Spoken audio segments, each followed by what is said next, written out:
கர்த்தரும் ரட்சிகருமாகிய இயேசு கிறிஸ்துவின் நாமத்தினாலும் ஒவ்வொருவரையும் நடத்துகிறேன். இந்த நாளில் இந்த வார்த்தையின் மூலமாக உங்களை சந்திப்பதிலே நான் உங்களிடம் மகிழ்ச்சி அடைகிறேன். ஒவ்வொரு நாளும் இப்படிப்பட்ட சாயங்கால வேளையிலே கர்த்தருடைய வார்த்தை நம்மை உருவாக்கி கொண்டிருக்கிறது என்று சொல்லலாம். ஏன்னா அந்த வார்த்தை வெறுமனே திரும்பாது. ஏதோ நம்ம ஸ்கூல்ல படிக்கிற வார்த்தைகள் நம்ம மனப்பாடம் பண்ணுவோம், அல்லது சில புத்தகங்களை படிக்கும் பொழுது அது நமக்கு அறிவையும் ஞானத்தையும் நம்ம பெற்றுக்கொள்ளத்தக்கதாக ஏதோ ஒரு இன்ஃபர்மேஷனை நம்ம கெயின் பண்ணுவோம். ஆனா வேதம் முற்றிலும் மாறுபட்ட ஒன்று. இந்த வார்த்தைகள் நம்மோடு கூட பேசும், இந்த வார்த்தைகள் நம்மோடு கூட சம்பாஷிக்கும். இந்த வார்த்தைகள் நம்முடைய வாழ்க்கையிலே சில காரியத்தை ஆஹ் நம்முடைய விசுவாசத்தை பலப்படுத்தும் வண்ணமாக தேவனுடைய திட்டத்தை நமக்கு அறிவிக்கும். இந்த வார்த்தை தன்னை அனுப்பினவருடைய காரியத்தை நம்முடைய எல்லைகளுக்குள்ளாக நிறைவேற்றி முடித்துவிட்டு அது திரும்புமா. அது எதற்காக நம்மை நோக்கி வருகிறதோ அதை முடிக்காம அது திரும்பாது. இந்த நாள்ல இந்த வார்த்தைய நீங்க கேட்கறீங்க அப்படிங்கும் பொழுது கர்த்தர் இந்த வார்த்தையினோடாய் நம்மோடு கூட கர்த்தர் சில காரியங்களை பேச விரும்புகிறார். இந்த நாளிலும் கூட இந்த வார்த்தைக்கு ஆண்டவருடைய சமூகத்துல காத்திருந்த பொழுது 2 பேதுருவின் புஸ்தகம் 2வது அதிகாரம் 19வது வசனத்தினுடைய பின்பகுதி. 2 பேதுரு 2:19 பின்பகுதி. எதினால் ஒருவன் ஜெயிக்கப்பட்டிருக்கிறானோ அதற்கு அவன் அடிமைப்பட்டிருக்கிறான். எதனால் ஒருவன் ஜெயிக்கப்பட்டிருக்கிறானோ அதற்கு அவன் அடிமைப்பட்டிருக்கிறானே. இன்னைக்கு இந்த உலகத்துல பலவிதமான பழக்க வழக்கங்கள் உண்டு. நார்மலா நீங்க ஒரு சின்ன ஒரு ரெஸ்யூமோ அல்லது ஏதாவது ஒரு காரியத்தை நீங்க ஃபில் பண்ணும்போது கூட உங்களுடைய ஹேபிட்ஸ்ன்னு சில காரியம் ஹோபிஸ் இருக்கும். அதுல என்ன உங்களுடைய ஹேபிட்ஸ்ன்றத குறிச்சு எழுதுவோம் நம்ம அதுல. ஆனா அநேக நேரங்கள்ல நாம் அறியாத ஒன்று என்ன அப்படின்னா, நாம் பழக்க வழக்கங்கள் என்று சொல்லுகிற சில காரியங்கள் நம்மை அறியாமல் அதற்கு அடிமைப்பட்டு கிடக்கிறோம் என்பது அநேக நேரத்துல மறுக்க முடியாத ஒரு உண்மை. சில நேரத்துல இது என்னுடைய பழக்கம், இது என்னுடைய அன்றாடம் நான் செய்கிற என்னுடைய டெய்லி ரொட்டீன் அப்படின்னு நம்ம சொல்றோம். ஆனாலும் வேதம் நமக்கு தெளிவாய் சொல்லுகிறது, ஒரு சில காரியங்கள் நம்முடைய வாழ்க்கையில இதை செய்யாம, இதை பண்ணாம, இதை பார்க்காம, அல்லது இந்த குறிப்பிட்ட இடத்திற்கு போகாம, அல்லது குறிப்பிட்ட நபரோடு கூட பேசாம என்னால இருக்க முடியல அப்படின்னு நம்ம நிக்கிறோம்னா, வேதம் தெளிவாய் சொல்லுகிறது, நீங்கள் அதனால் ஜெயிக்கப்பட்டிருக்கிறீர்கள். ஒருவன் எதினால் ஜெயிக்கப்பட்டிருக்கிறானோ அதற்கு அவன் அடிமைப்பட்டிருக்கிறான். நம்ம வெளியில சொல்லிக்கலாம்,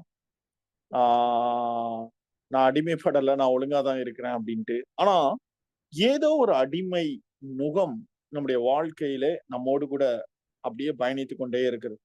அது என்ன அப்படிங்கிறத இன்னைக்கு நம்ம பார்த்து நம்முடைய வாழ்க்கையில காணப்படுகிற சில அடிமை நுகத்தை நீங்கள் இயேசுவின் நாமத்தினால முறித்து போடணும்னு கர்த்தர் விரும்புகிறார். இன்றைக்கு உங்களுக்கு முன்பதாக சில காரியங்களை நான் வேகமாக சொல்லிவிட்டு நான் ஜெபிக்க விரும்புகிறேன்.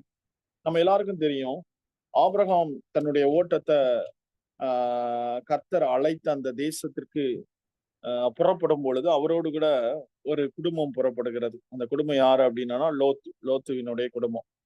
இந்த லோத்துவினுடைய குடும்பம் புறப்பட்டு வர்றாங்க. ஏன்னா ஆபிரகாமுக்கே அநேக ஆடு மாடுகள், அவருக்கே ஒரு பெரிய வேலைக்காரர் கூட்டங்கள், ஒரு பெரிய ஒரு குரூப் தான் அவரே. லோத்துவை பார்க்கும் பொழுது அவரும் ஒரு தனி மனிதன் கிடையாது. அவருக்கும் அநேக வேலைக்காரர்கள், அவருக்கும் நிறைய ஆடு மாடுகள், நிறைய சொத்துகள் இருந்தது. இப்ப என்ன ஆச்சுன்னா 2 பேரும் சேர்ந்து பயணித்துக் கொண்டிருக்கும் பொழுது ஒரு டைம்ல அவங்களால சேர்ந்து பயணிக்க முடியல. ஏன் அப்படின்னா, இவர்களுடைய ஆடுகள், அதை மேய்க்கிற மேய்ப்பர்கள், ஏன்னா அந்த ஆட்டுக்கு தண்ணி காட்டணும். அப்படிங்கும் பொழுது இது எல்லாவற்றையும் அவர்கள் சேர்ந்து ஒரு குறிப்பிட்ட இடத்துல அவர்கள் தங்கி அந்த காரியத்தை செய்ய முடியல. அப்போ இந்த வாக்குவாதம் ஏற்படுகிறது 2 மேய்ப்பர்களுக்கு இடையே. அந்த டைம்ல 2 பேரும் பிரிந்து போகிறார்கள். ஒருவரை விட்டு ஒருவர் பிரிந்து போகிறார்கள். இந்த லோத்து எதை நோக்கி பயணித்தார் என்று நமக்கு எல்லாருக்கும் தெரியும். சோதோமை நோக்கி பயணிக்கிறார். சோதோமுக்கு எதிராக கூடாரம் போட்டார் என்று வேதத்தில் எழுதப்பட்டிருக்கிறது. இந்த 2 பேதுரு 2வது அதிகாரம் 8வது வசனத்துல சொல்லப்படுகிறது, இந்த லோத்து நாள்தோறும் இந்த சோதோம் மக்களினுடைய அக்கிரம கிரியைகளை கண்டு கேட்டு நீதியுள்ள தன்னுடைய இருதயத்தில் வாதிக்கப்பட்டான். நீதிமானாகிய லோத்தை அவர் ரட்சித்திருக்க. நல்லா கவனிங்க. இந்த லோத்து அங்க போய் சும்மா இருக்கல. ஏன்னா ஆபிரகாமோடு கூட புறப்படும் பொழுது அவருக்குள் இந்த தெய்வத்தை குறித்துதான ஒரு விசுவாசம், அந்த தெய்வத்தின் மீது ஒரு நம்பிக்கை, ஆபிரகாமை அழைத்த தேவன் உண்மையுள்ளவர் என்கிற ஒரு காரியம் அவருக்குள்ளும் இருந்தது. இல்லைன்னா ஒரு சாதாரண ஒரு மனிதன், நான் சும்மாதான் இருக்கேன், நான் உங்க கூட வாரேன்ட்டு கிளம்பினவன் கிடையாது இந்த யோத்து. அவர் புறப்படும் பொழுது இவ்வளவு தூரம் அவர் புறப்பட்டு கடந்து சென்றார் என்றால், ஆபிரகாமை போல தேவனை இவரும் விசுவாசித்தார். ஆனா ஒரு டைம் வரும் பொழுது அந்த இடத்துல சொல்லப்படுகிறது, அவர் பிரிந்து போனதுக்கு பின்பதாக நாள்தோறும் அந்த சோதோமை பார்த்து அந்த அக்கிரம கிரியைகளை கண்டு கேட்டு சில காரியத்தை பார்க்கிறாரு, சில காரியத்தை கேள்விப்படுறாரு. அங்க நடக்கிற காரியங்களை நீதியுள்ள தன்னுடைய இருதயத்துல வாதிக்கப்பட்டு கொண்டிருந்தாராம். அவரை குறித்து வேதம் அட்ரஸ் பண்ணும் பொழுது சொல்லப்படுகிறது, நீதிமானாகிய லோத்து. இந்த இடத்துல நீங்க கவனிக்க வேண்டிய ஒரு காரியம், இந்த சோதோம் கொமோரா பட்டணத்தை கர்த்தர் அழிக்க போகிறார் அப்படிங்கிற ஒரு காரியம் ஆபிரகாம் இடத்துல கர்த்தர் சொல்லும் பொழுது, அந்த இடத்துல இருந்து ஒரு 3 புருஷர்கள் அந்த ஆபிரகாம் இருந்த அந்த ஸ்தலத்திலிருந்து இருந்து சோதோமுக்கு நேரா புறப்படுறாங்க. அவங்க சோதோமுக்கு வந்த உடனே அங்க என்ன நடக்குது அப்படின்னா, லோத்து அந்த பட்டணத்தின் வாசல்ல இருந்து அவர்களை தன்னுடைய வீட்டுக்கு அழைத்து செல்கிறார். லோத்துவினுடைய வீட்டுக்கு ஏதோ புதிய மனிதர்கள் வந்திருக்கிறாங்கன்னு சொல்லிட்டு கொஞ்ச நேரத்துல அந்த லோத்துவினுடைய வீட்டை சுற்றிலும் அந்த தேவ தூதர்கள் உள்ளே இருக்கிறார்கள் என்று அறிந்து அந்த சோதோமின் மனிதர்கள் வீட்டை சுற்றி சூழ்ந்து கொள்ளுகிறாங்க. அந்த மனிதர்கள் 3 புருஷர்களும் சொல்றாங்க, இந்த பட்டணம் அழிக்கப்பட போகிறது, உனக்கு உரியவர்கள் யாராவது இந்த பட்டணத்துல இருக்கிறாங்கன்னா நீ அவங்கள கூட்டிட்டு போன்னு. தன்னுடைய குமாரத்திகளுக்கு விவாகம் செய்வதற்காக நிச்சயிக்கப்பட்ட அந்த மணமக்களோடு கூட போய் பேசுறான். அது அவர்களுக்கு பைத்தியக்காரத்தனமாக தெரிகிறது. அந்த இடத்துல இருந்து அவர்கள் மாத்திரம் புறப்படுகிறார்கள். யாரு? லோத்து, அவனுடைய 2 குமாரத்திகள், அதுக்கப்புறம் அவனுடைய மனைவி. அவர்கள் தாமதித்து கொண்டிருந்த பொழுது அந்த இடத்துல இருந்து அந்த 3 புருஷர்களும் அவர்கள் கரங்களை பிடித்து அவர்களை கூட்டிக் கொண்டு போய் அந்த பட்டணத்தினுடைய வாசல்ல போய் விடுறாங்க. அவர்கள் உயிர் பிழைக்க ஓடுகிறார்கள். இது எல்லாருக்கும் தெரியும். இதற்கு பின்பதாக அவர் ஒரு மலையில தஞ்சம் புகுறாங்க. அந்த இடத்துல என்ன நடக்குன்னு உங்களுக்கு தெரியும். உலகத்துல வேற யாருமே இல்ல அப்படின்னு சொல்லிட்டு, வேற புருஷர்கள் யாருமே இல்ல, நம்ம தான் தனியா இருக்கோம், நம்ம அப்பாவும் நம்ம தான் தனியா இருக்கோம், அம்மா வந்து உப்பு தூண் ஆயிட்டாங்க அப்படின்னு சொல்லி செய்யக்கூடாத ஒரு காரியத்தை அவனுடைய மகள்கள் 2 பேரும் லோத்துவின் இடத்துல அவர்கள் அந்த காரியங்கள் நிறைவேறுகிறத நீங்க பார்க்க முடியும். நல்லா புரிஞ்சுக்கோங்க. லோத்து நாள்தோறும் அவர்களுடைய அக்கிரம கிரியைகளை கண்டு கேட்டு நீதியுள்ள தன்னுடைய இருதயத்தில் வாதிக்கப்பட்டான் என்று வேதத்தில் எழுதப்பட்டிருக்கிறது. ஆனா அவனுடைய மகள்கள் 2 பேரும் நாள்தோறும், அந்த வார்த்தையை நீங்க பாத்தீங்கன்னா வைஸ் வர்சா போட்டு பாத்தீங்கன்னா தெரியும், அவர்களுடைய அக்கிரம கிரியைகளை கண்டு கேட்டு அதனால் அவர்கள் தொடப்பட்டார்கள். அதுல அவர்களுடைய ஆர்வம் கடந்து செல்லுகிறது. அதன் மீது அவர்களுடைய ஒரு எதிர்பார்ப்பு, ஒரு விருப்பம் அவர்களுக்கு அதன் மேலே கடந்து செல்கிறது. தன்னுடைய இருதயத்துல இங்க லோத்து அவர்களுடைய தகப்பனார் வாதிக்கப்பட்டு கொண்டிருக்கிறான். ஆனா அவர்களோ தங்கள் இருதயத்தில் இப்படிப்பட்ட பொல்லாத காரியங்களை இச்சிக்க ஆரம்பிக்கிறார்கள்.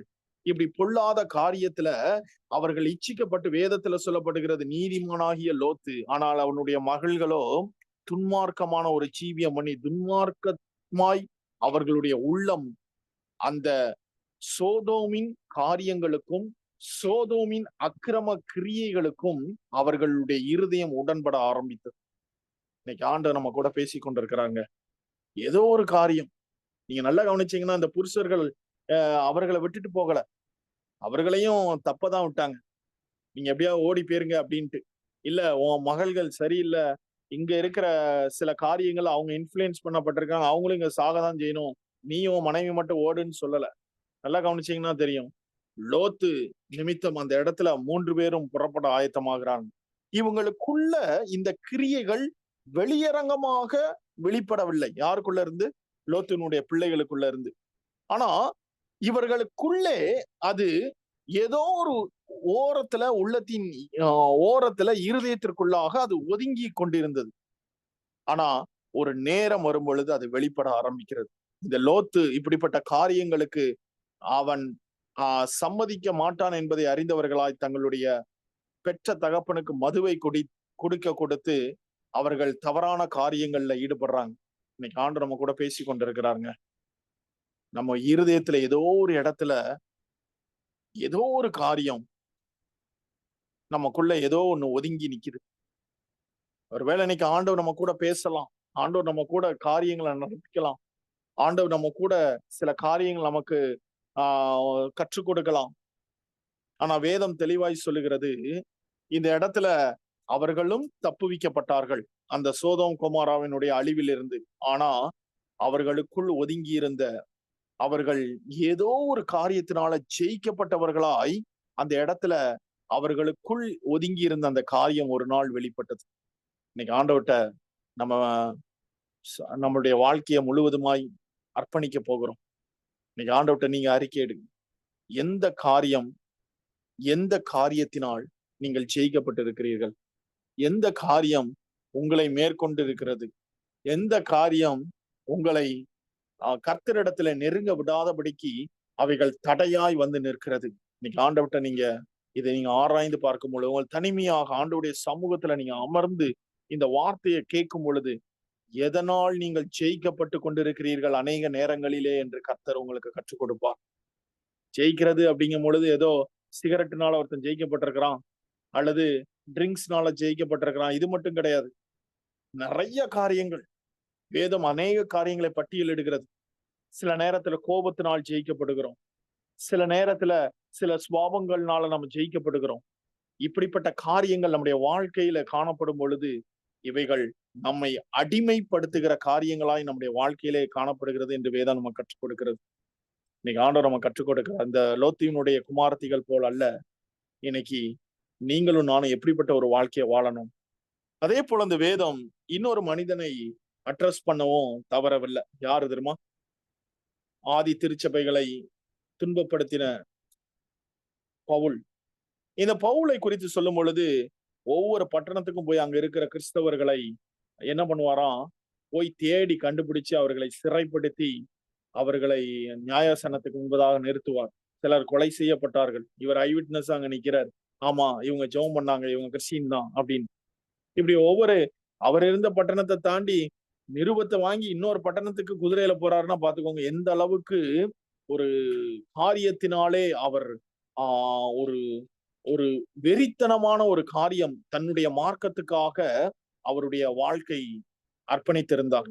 ஆனா இந்த தமஸ்குவுக்கு போற வழியில தேவன் அவரை சந்தித்தார். வேதம் சொல்லுகிறது, அந்த இடத்துல கர்த்தர் சொல்லுகிறார், பவுலே பவுலே நீ என்னை ஏன் துன்பப்படுத்துகிறாய்? அவர் பவுலாய் மாறிய சவுலே நீ ஏன் துன்பப்படுத்துகிற? ஆண்டவரே நீங்க யாருன்னு கேட்கிறாரு. முறை கேட்கிறாரு.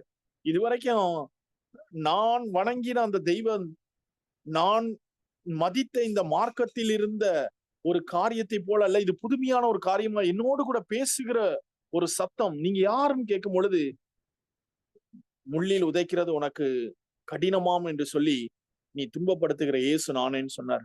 நான் சொல்றேன், அந்த நாள் அந்த நேரத்துல இந்த பவுல் இயேசுவினால் ஜெயிக்கப்பட்டார். இயேசுவினால் ஜெயிக்கப்பட்டார். அன்னைக்கு ஜெயிக்கப்பட்ட அந்த பவுல் தன்னுடைய மரண பரியந்தம் அவருக்காக தன்னுடைய வாழ்க்கையை அர்ப்பணித்தார். இன்னைக்கு உலகம் நம்மளை ஜெயிச்சிருக்கிறதா? பழக்க வழக்கங்கள் ஜெயித்திருக்கிறதா? சில சுபாவங்கள் ஜெயித்திருக்கிறதா? சில அடிமைத்தனங்கள் ஜெயித்திருக்கிறதா?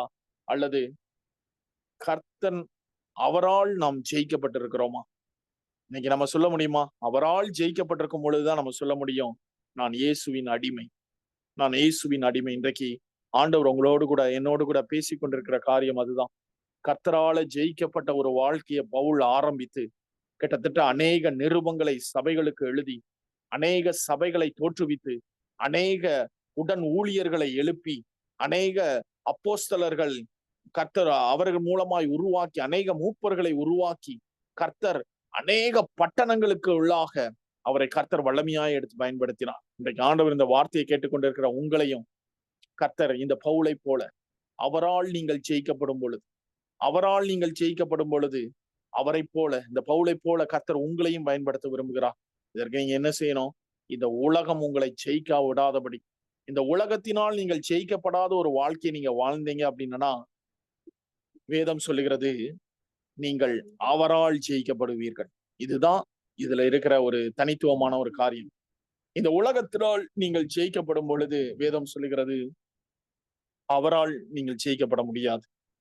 இன்னைக்கு இந்த உலகத்துல நான் ஒண்ணுமில்லைன்னு சொல்லும் பொழுது, அதான் ஆண்டவர் சொல்லுகிறார், இந்த உலகத்தின் அதிபதி இதோ அவன் என்னிடத்துல வருகிறான், அவனுக்கு என்னிடத்துல ஒன்றும் இல்லை.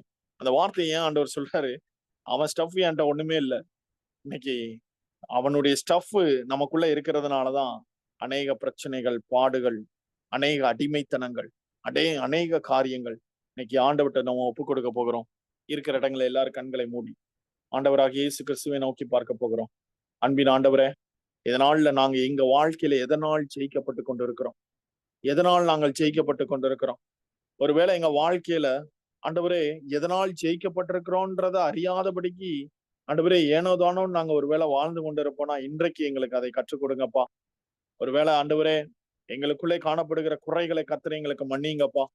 ஆண்டவரே குற்றங்களை எங்களுக்கு மன்னிங்க ஆண்டவரே.